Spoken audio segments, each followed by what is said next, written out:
Hello, hello. We are on day 3 of Get Shit Done first thing in the morning. And today was a very different day for me. My husband needed me to fill in at his office, and I've only done it one other time. Well, it was for a couple weeks the last time, but it was, 4 or 5 years ago. And I have never worked in his office. So it takes a lot of brain power for me to go in there.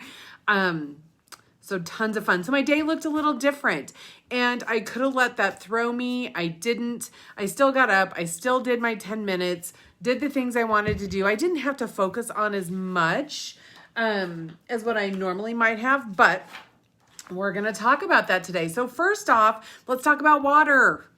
Did you drink your water this morning? First thing in the morning, did you jump out of bed and drink some water? How much water have you had today? So I am on my third 40-ounce water bottle. I had I did have 30 ounces of water today. I have to stop and think about that. I have a huge plastic cup in my bathroom that I know the exact line. There's writing in it, so I know the exact line to fill it up to 30 ounces. That's the way I managed to get it in. Otherwise, I'd be like trying to measure it and all that good stuff. And then, other than being in the bathroom all day, how did you feel? Did you start to feel better? Did you feel a little more energetic? Did you find yourself just feeling better? Sometimes it just makes you feel better. So anyway, I want you to keep track of that. Today, we're going to manage the bullshit in your brain. And I know this could be a full-time job. We could all just spend all of this time wallowing in what it looks like, what that bullshit looks like, all the things that clog us up, whether it's mom things, work things, life things. I was reading something today about this gal, and it was in a different group. She manages a group. She's like, everything just hurts my feelings. Like, these people message me and it hurts my feelings. Stop. Like, these are people you don't even know. You're not hurting their feelings. You're not hurting them. And they don't have that power over you. So we need to start to take back some of that power. So one of the ways to do that is to start to manage the shit that's right here first thing in the morning. So we're going to start to do that. First of all, you need to remember, I'm going to ask you to pick a few of these things to do. It needs to be something that you like and that you enjoy, right? And that you're going to do when you're creating a routine that's going to be a habit. If it's stuff you hate, I'm telling you right now, it's not going to stick. So don't even bother. But just choose some things that you want to do. And sometimes you can start with little things, one thing, and then once you got that down, you can add another thing. So first off, I believe every single person, every single one of you should choose to write down gratitudes every day. They do not have to be these long, drawn-out things. It doesn't have to. I have, like, my little list. I write 3 a day, 5 a day, just something. I just jot them down. Sometimes it's my coffee. Sometimes I found a little hummingbird nest. Little teeny. It's like the teeniest little thing you've ever seen. And, like, that was just so cool. So I was thankful for seeing that.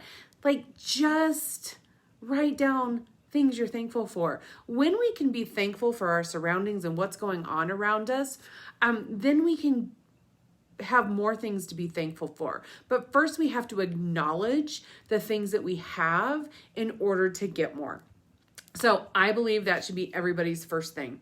Not like hands down, roll out of bed, drink your water, go grab whatever you're going to write your gratitudes in, and start there. Very first thing.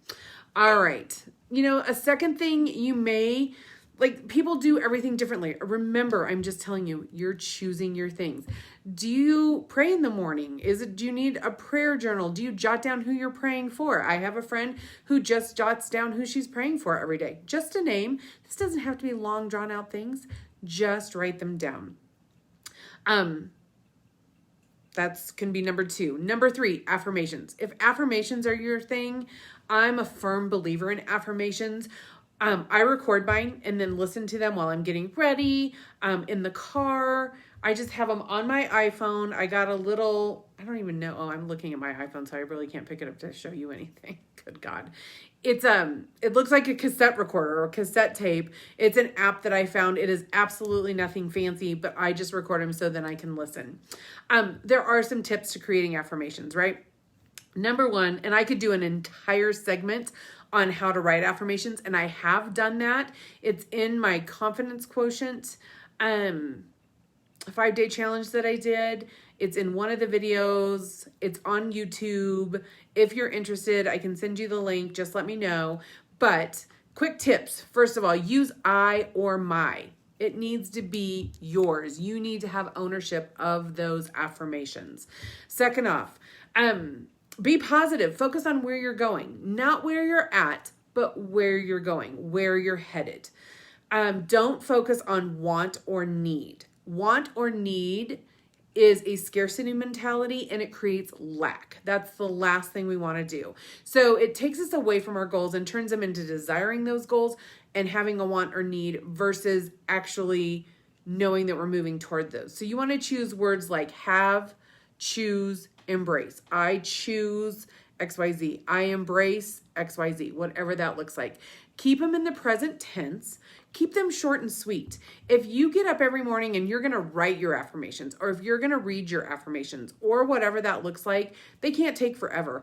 I have an affirmation for the wheel of life, for all of those spokes. I have an affirmation for, and it takes me about 2 minutes to read them off.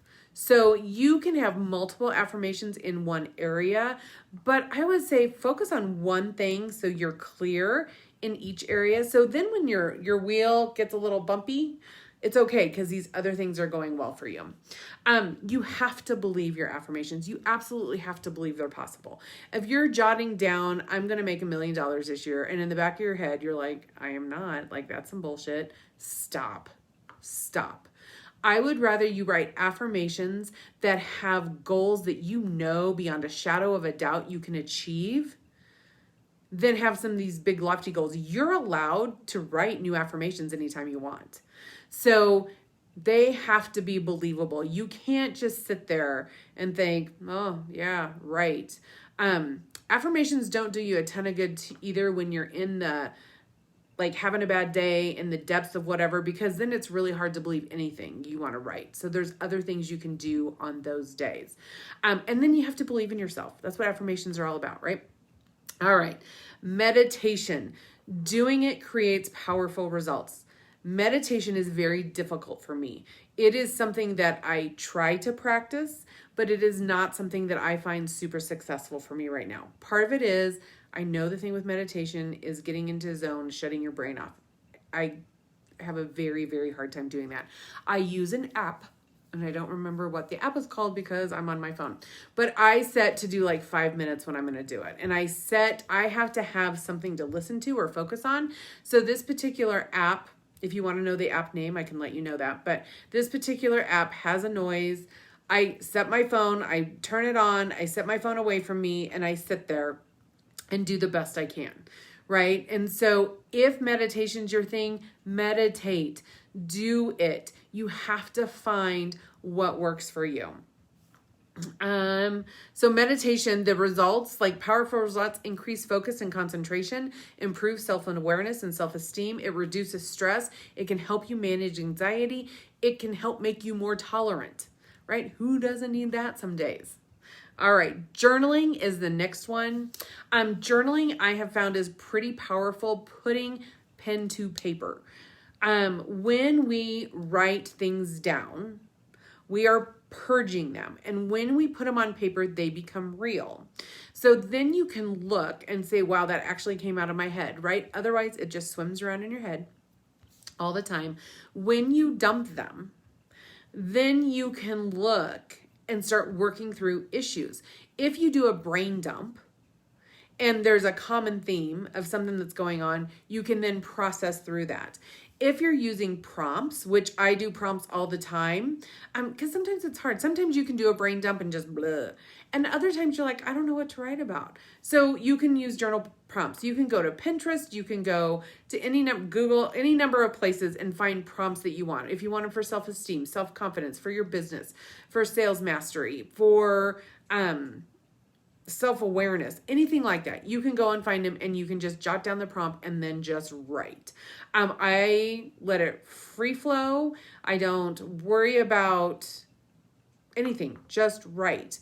Journaling reduces stress. It keeps your memory sharp.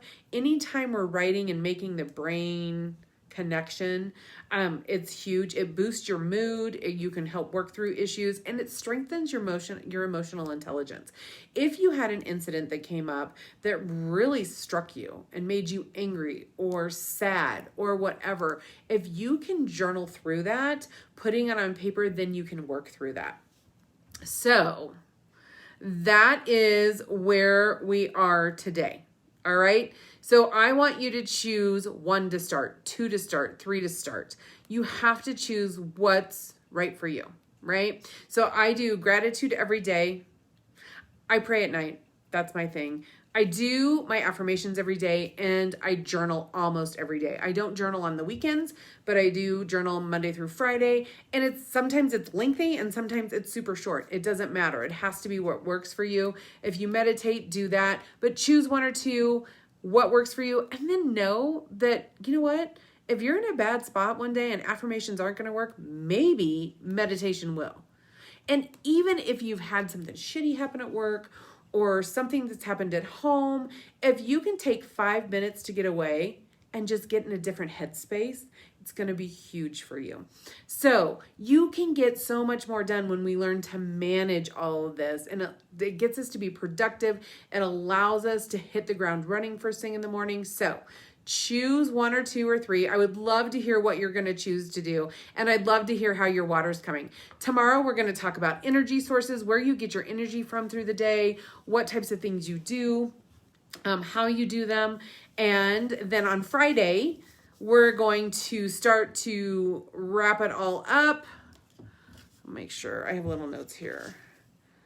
We're going to recap. We're going to talk about it, and that'll be it. So anyway, I look forward to seeing you tomorrow, same place, same time. We'll see you then. Bye-bye.